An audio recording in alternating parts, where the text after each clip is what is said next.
$1.1 billion. That's how much real money is riding on one question: who becomes the 2028 Democratic presidential nominee? A California governor leads the field at 26%.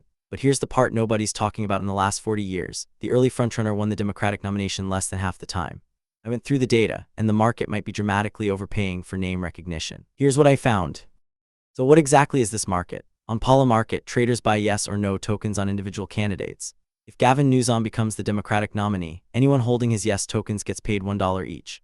Right now those tokens trade at 26 cents, meaning the crowd gives him roughly a 1 in 4 shot. But here's the key: there are 128 different candidates trading on this market. Everyone from Pete Buttigieg to Stephen A. Smith, even The Rock. This is the widest open Democratic primary market ever created.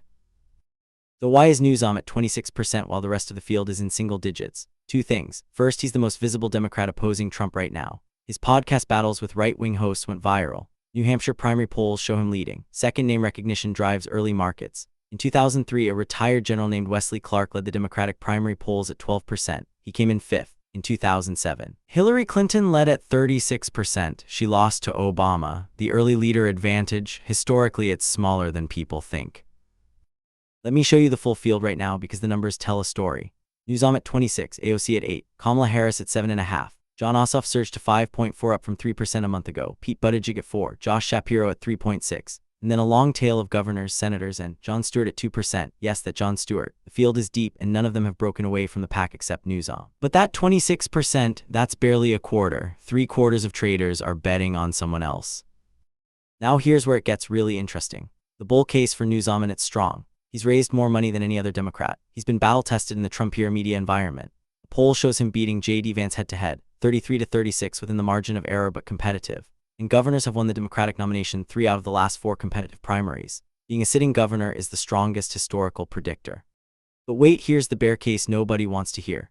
Newsom is the governor of California. No California politician has ever won a Democratic presidential nomination, ever. The last one who tried was Jerry Brown twice and lost both times. California is an electoral liability in swing states, and every Republican attack ad writes itself. He ran San Francisco into the ground, and now he wants to run your country. The market at 26% is pricing in none of this.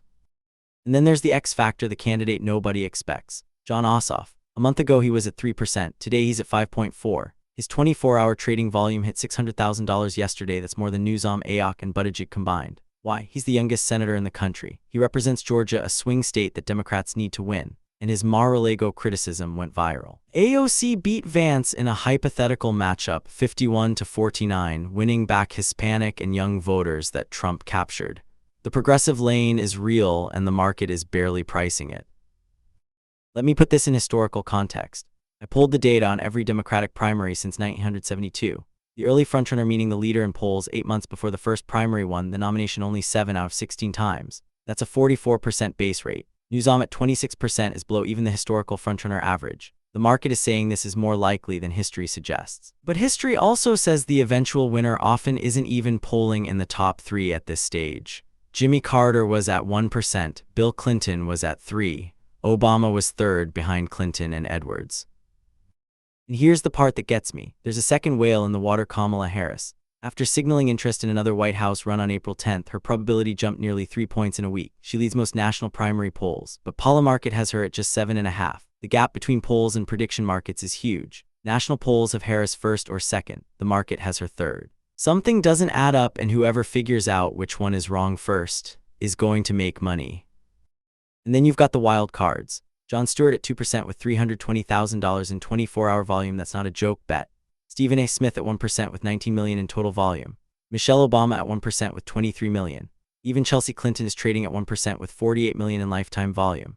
These aren't serious candidates, but the money behind them tells you something about the field. When $48 million has been bet on Chelsea Clinton, the Democratic bench might be weaker than the party thinks. So where does this leave us? The market says Newsom is the frontrunner at 26%. History says frontrunners lose more often than they win, 44% base rate. The polls say Harris leads nationally. The 2026 midterms will be the catalyst that reshapes this entire market. If Ossoff wins re-election in Georgia, he could triple from here. If a governor like Shapiro or Beshear wins their race, they enter the conversation. This market is going to be wild between now and November 2028, and the biggest moves haven't happened yet. $1.1 billion on the line, and the Democrats can't even agree on a frontrunner. That's the 2028 nomination in a nutshell. The market resolves November 7, 2028, so there's plenty of time for this to flip. You can trade this on Polymarket right now, links below. Follow OddsLab. I track every market that moves 10 points or more and break down why the crowd might be wrong. This race hasn't even started yet. And that's why it's the most interesting market on the board.